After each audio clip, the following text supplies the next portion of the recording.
Your dog tore apart a couch cushion today. Not because it was hungry, not because it was scared. It just Did it? stared at you afterward like it had no idea why either. Somewhere in a marine park tonight, a bottlenose dolphin is blowing a single ring of bubbles underwater, watching it rise, then chasing it down before it breaks apart. Nobody trained it to do that. Nobody rewards it for doing that. It does it alone, for no one, over and over.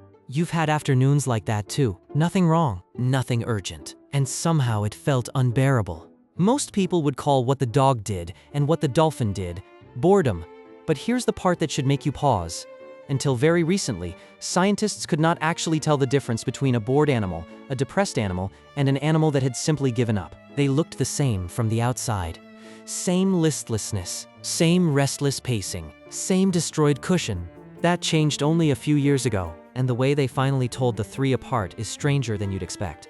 Here's the test. You take an animal living in a bare, understimulated space, and you offer it something new. Not one thing, a whole range of things. Something pleasant, something neutral, something faintly unsettling. Then you watch which ones it approaches, and how fast. In 2012, researchers Emily Mason and Georgia Mason ran exactly this experiment on caged mink at the University of Guelph, published in PLOS One. 29 mink. 13 lived in cages with toys, tunnels, water to splash in. 16 lived in bare wire cages with nothing. The researchers offered both groups 10 different stimuli: a puff of air that mink normally flinch from, an object that triggers a chase response, even something as mundane as an unlit candle.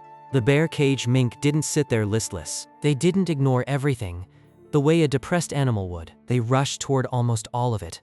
The pleasant stuff, the neutral stuff, even the mildly scary stuff, faster and for longer than the enriched mink did. They weren't shutting down, they were starving for input, any input, regardless of what kind. That's the signature. Depression looks like losing interest in the good things specifically. Apathy looks like losing interest in everything equally. Boredom looks like the opposite of both, wanting everything indiscriminately, because the brain is short on stimulation and isn't picky about where it comes from. In 2024, a team led by Sarah Hintze tested the same logic on pigs, publishing in PLOS One. 39 pigs walked one at a time through a 3-room setup, each room offering something different: fresh silage, a mirror, a bag of clattering tin cans, a bright lamp, recordings of distress calls, 12 carefully pre-rated stimuli, ranging from clearly pleasant to clearly unpleasant. The goal wasn't to see whether pigs like silage. It was to build a tool that could finally separate 3 states that had been lumped together for decades: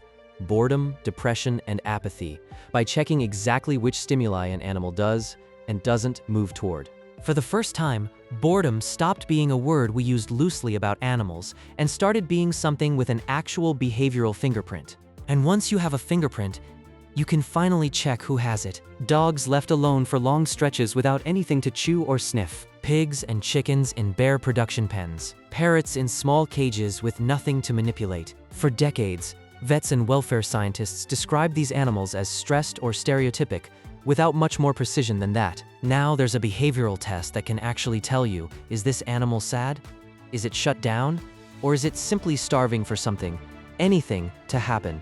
Why would an animal's brain even build a mechanism like this? In 2017, biologist Charlotte Byrne published a theory paper in the journal Animal Behavior that's worth sitting with. Her argument: boredom probably isn't a malfunction. It's likely an adaptation. An animal that gets restless in a flat, unchanging environment is an animal that goes looking for new information.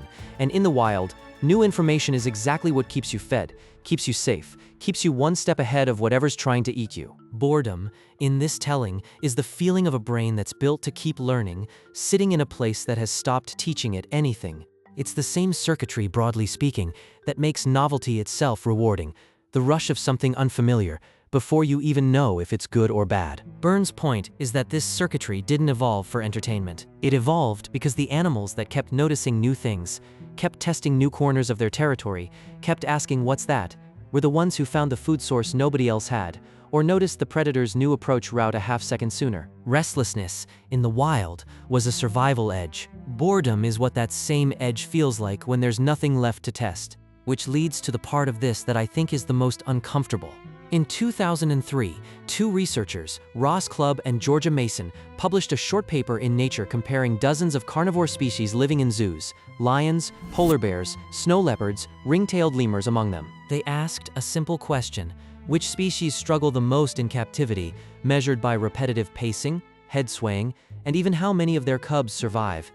The answer wasn't the smartest species. It wasn't the ones we assume suffer most. It was the ones that, in the wild, travel the farthest. Polar bears, who roam across hundreds of square miles of sea ice, were among the worst affected. Snow leopards, who keep to small, defined territories, did fine. The bigger the gap between what an animal's brain evolved to expect, distance, novelty, decisions to make, and what its actual environment now offers, the worse the restlessness, the more severe the pacing, the higher the cub mortality. Elephants tell a version of the same story. Clubb and Mason's broader work on zoo welfare found that elephants, animals that in the wild range over enormous, constantly changing territory, making near-continuous decisions about where to go next, are among the species most prone to stereotypic swaying and rocking once that range shrinks down to an enclosure. The body has nowhere left to go. The mind, going by the behavior, still seems to expect somewhere to go. In other words, the wild itself rarely produces boredom. Not because wild animals are somehow immune to it, but because a wild animal's day is already full, foraging, watching for predators, defending territory, raising young. There's no idle stretch of afternoon for the feeling to even surface in. Boredom, as a visible, measurable, suffering animal experiences it, shows up almost exclusively at the edges of confinement.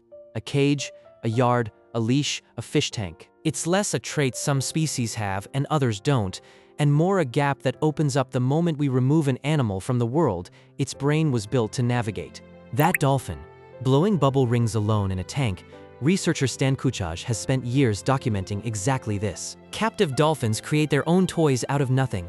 Bubble rings they shape, track, and chase over and over, with no food reward, no trainer cue. It's the clearest example we have of an animal manufacturing its own novelty, because the world stopped supplying any. I want to be careful here, though. We can't prove the dolphin feels bored the way you do. What we can say is that the behavior matches exactly what the theory predicts a stimulation-starved brain would do: invent something new to chase, because nothing new is coming. And that's the honest limit of all of this. No instrument has ever measured a subjective feeling inside an animal's head. What Mason's mink, Hintze's pigs, and Kuchaj's dolphins gave us is behavior, approach, avoidance, repetition, not a window into experience itself. Every claim here rides on that proxy. It's a strong proxy. It is still a proxy. But here's what I keep coming back to. Your dog, alone in an apartment for 9 hours with nothing to investigate, and a polar bear pacing the same stretch of concrete it paced yesterday, and you, scrolling through nothing in particular at 2 p.m. on a Tuesday because the day in front of you has gone flat. All three of you may be running the exact same ancient circuit. A brain that was built somewhere wild and unpredictable, now sitting in a room that has nothing left to teach it. You're not broken when you feel that restlessness. You're not failing at rest. You're an animal whose brain is doing exactly what it evolved to do, and the room just hasn't caught up yet. They're more like you than you think.